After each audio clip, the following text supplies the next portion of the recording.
El día Jueves Santo, después de lunes, martes y miércoles, llega el jueves, se celebra la institución de la Eucaristía y del orden sagrado.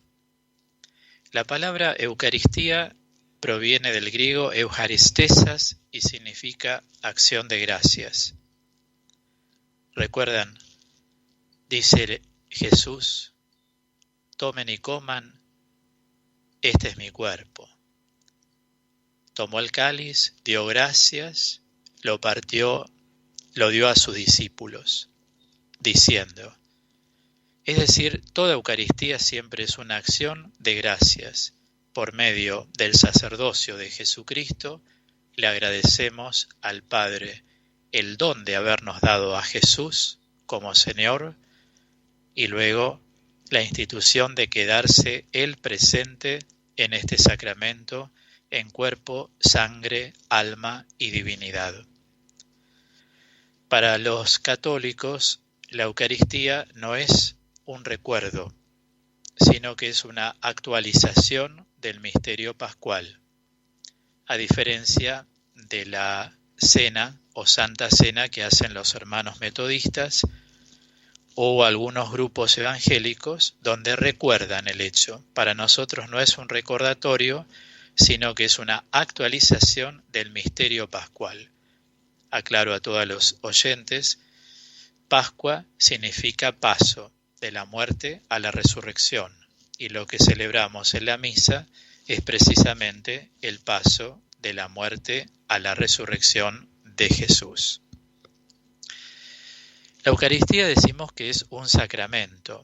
Saben que hay 3 tipos de sacramentos: de iniciación, de curación y para misiones específicas. De iniciación son el bautismo, la Eucaristía, justamente, y la confirmación. Los de curación son los que curan el alma y el cuerpo, la reconciliación y la unción de los enfermos. Y para misiones específicas son el matrimonio y el orden sagrado, o bien llamado sacerdocio. Los sacramentos siempre son una relación de significados o de signos. Y desde la antigua Grecia se estudia que todo signo o símbolo tiene 2 funciones. Una función se llama trasnoética y otra función es la afectiva.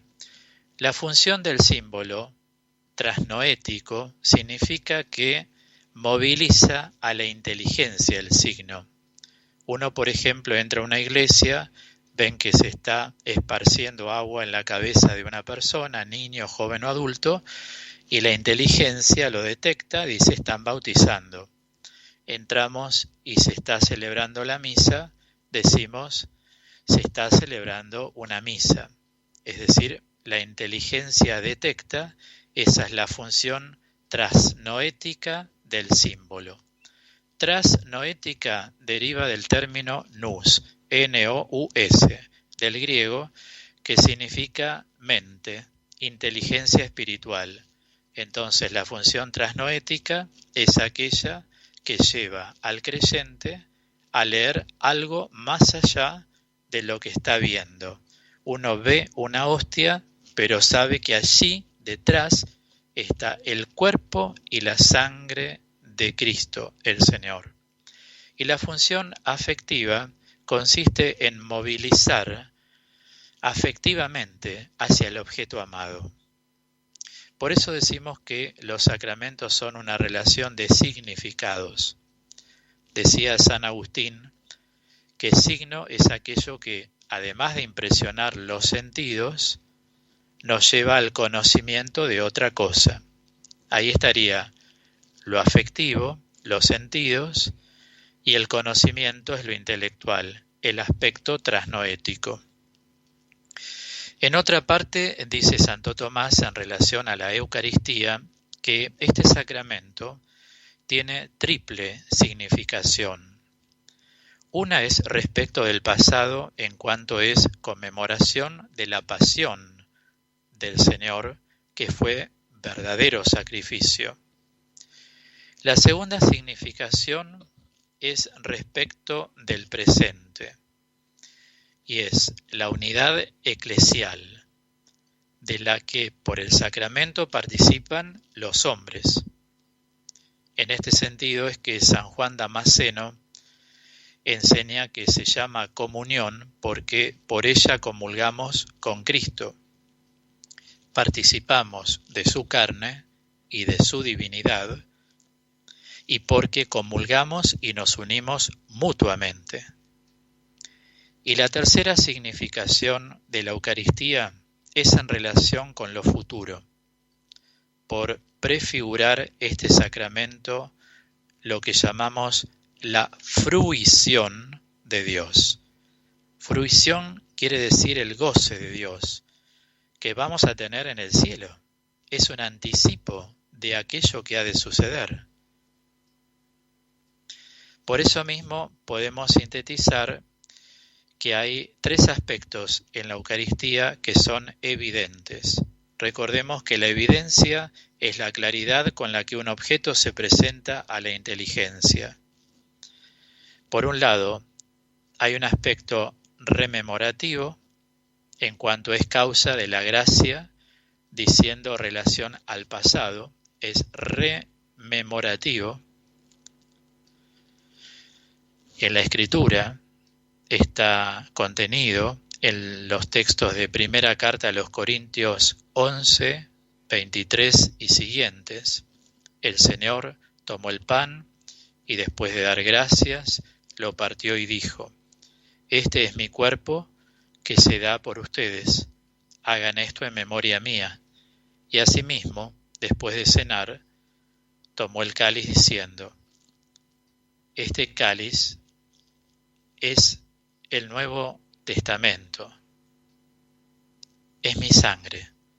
Cuantas veces lo beban, háganlo esto en memoria mía. Pues cuantas veces coman este pan y beban este cáliz, anuncian la muerte del Señor.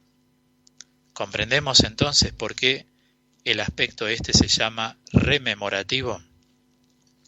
Un segundo aspecto de la Eucaristía es que es demostrativo, en cuanto forma de la gracia, a lo que obra la Iglesia diciendo relación al presente. La narración de la institución en los evangelios sinópticos, las reflexiones, digamos, que hace San Pablo, el discurso eucarístico en el capítulo 6 del Evangelio de San Juan, yo soy el pan de vida, todo esto nos va hablando de que la Eucaristía es signo demostrativo, ante todo el cuerpo y de la sangre de Cristo allí presente. Es tan importante, quisiera darles un par de textos que estuve pensando para este momento. Cada uno trate de profundizarlo en sus casas. Juan 6:51 y siguientes. Allí nos encontramos con que este es mi cuerpo, este es mi sangre. Son las palabras de la institución de la Eucaristía. El pan que yo daré es mi carne por la vida del mundo. Si no comieren la carne del Hijo del Hombre y bebieren su sangre, quien come mi carne y bebe mi sangre, ahí está, ¿no? También en la primera carta a los Corintios, les doy otro texto, 10:16, el cáliz de bendición que bendecimos, ¿no es la comunión de la sangre de Cristo? El pan que partimos, ¿no es la comunión del cuerpo de Cristo?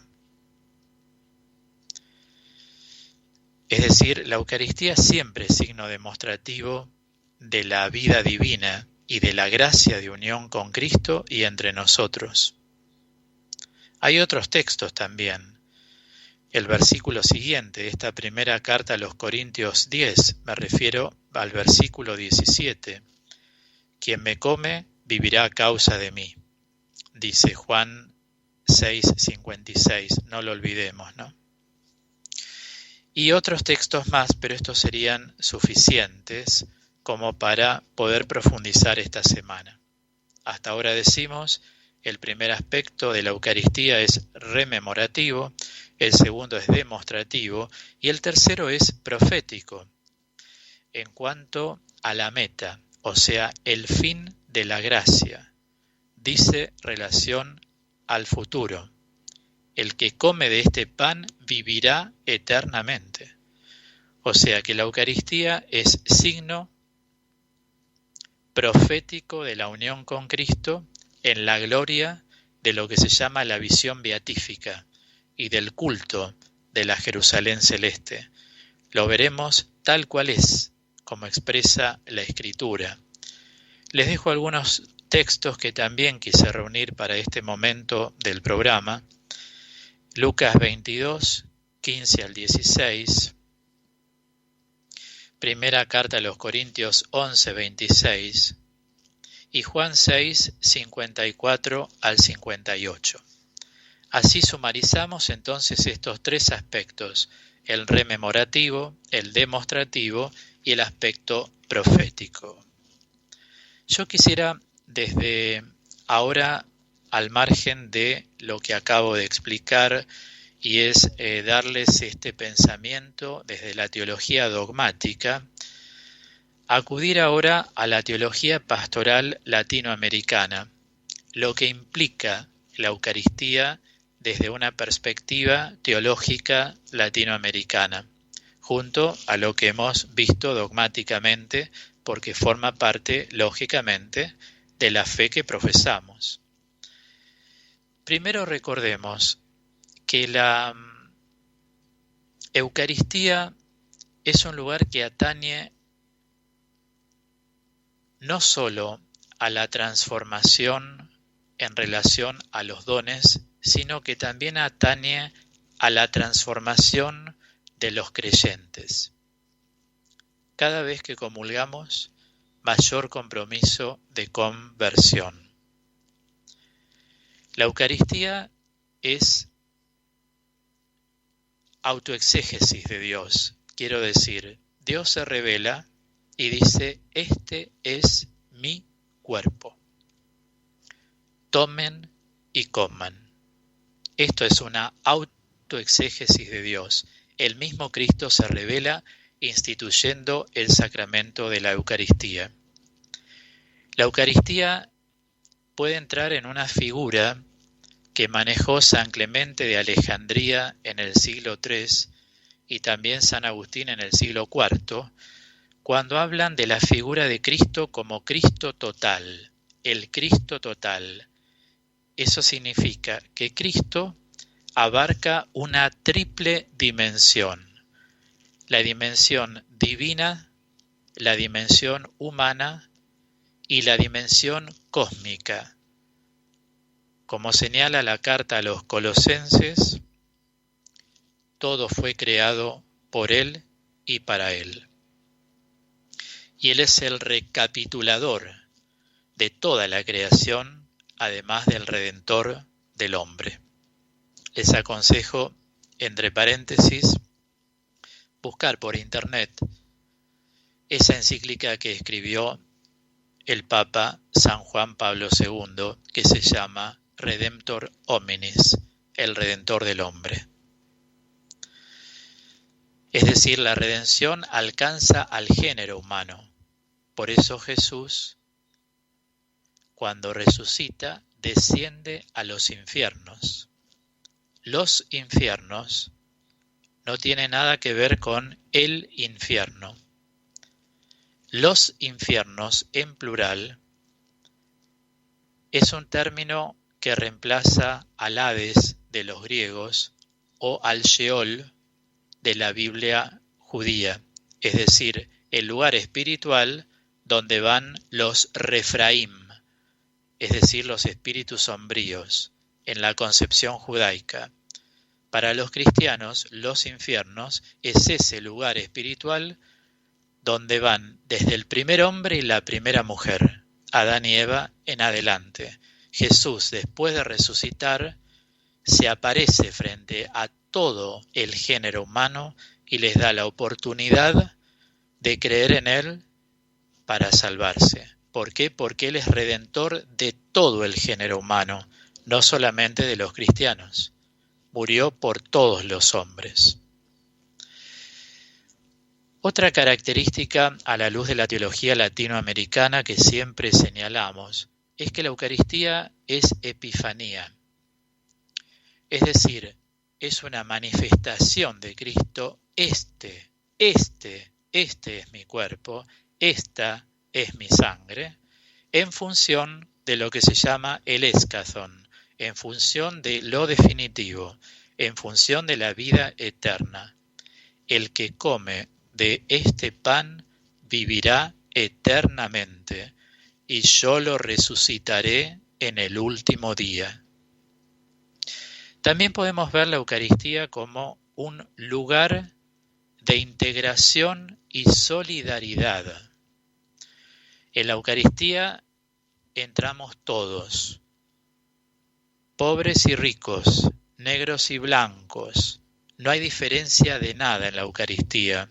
Por eso es un lugar espiritual de integración y de solidaridad, porque nos hacemos uno con el que sufre en el sufrimiento de Cristo e intercedemos por los que sufren, y por eso es lugar de solidaridad espiritual.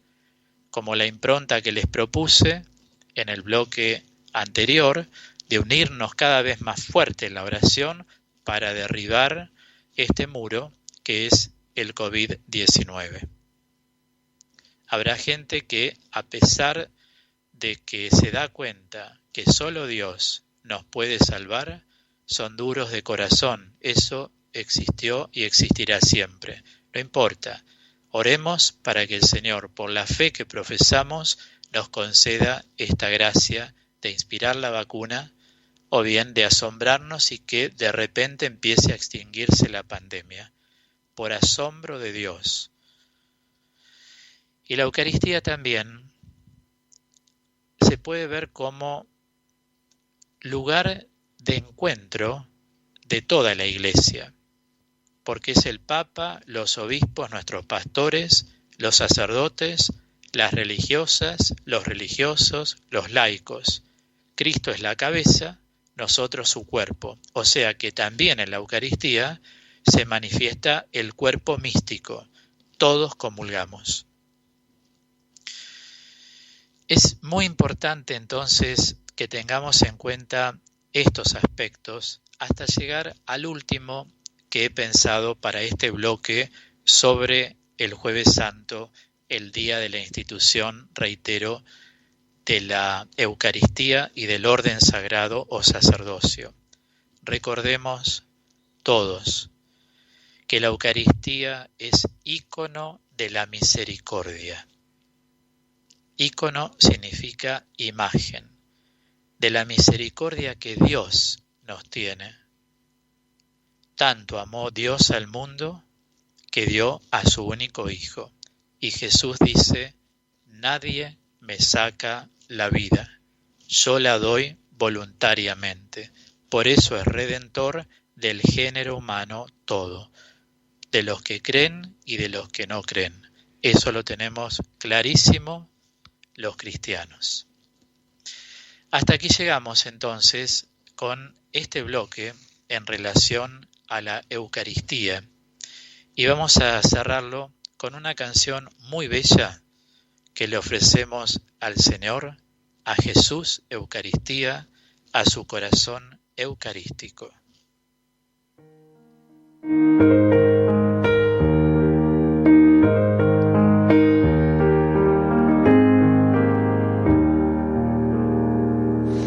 Ya no eres pan y vino, ahora que eres cuerpo y sangre, vives en mí. Y de rodillas yo caigo a contemplar tu bondad.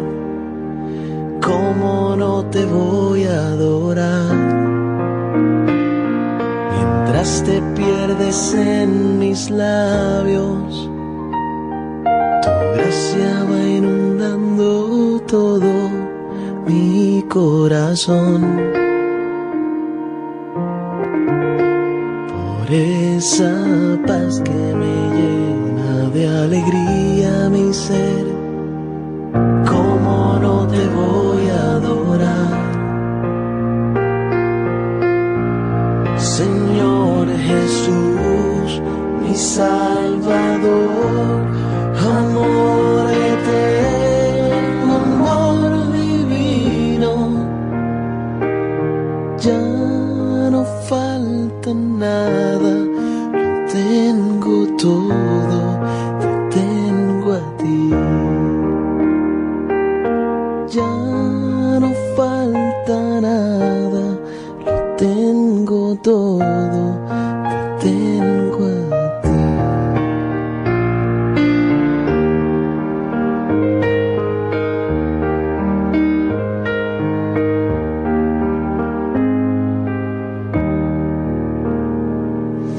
Dueño y rey del universo, ¿cómo puede ser posible que busques mi amor? Tú tan grande y yo pequeño y te fijas en mí, ¿cómo no te voy a adorar?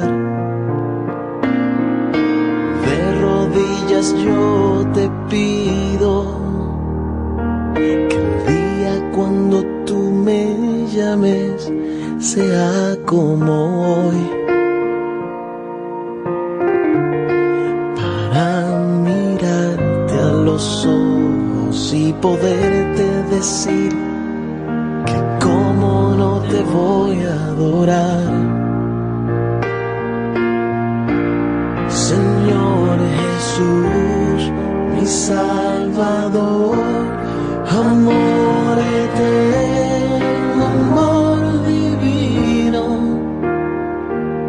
ya no falta nada, lo tengo todo, te tengo a ti. Ya no falta nada, lo tengo todo, te tengo a ti. Te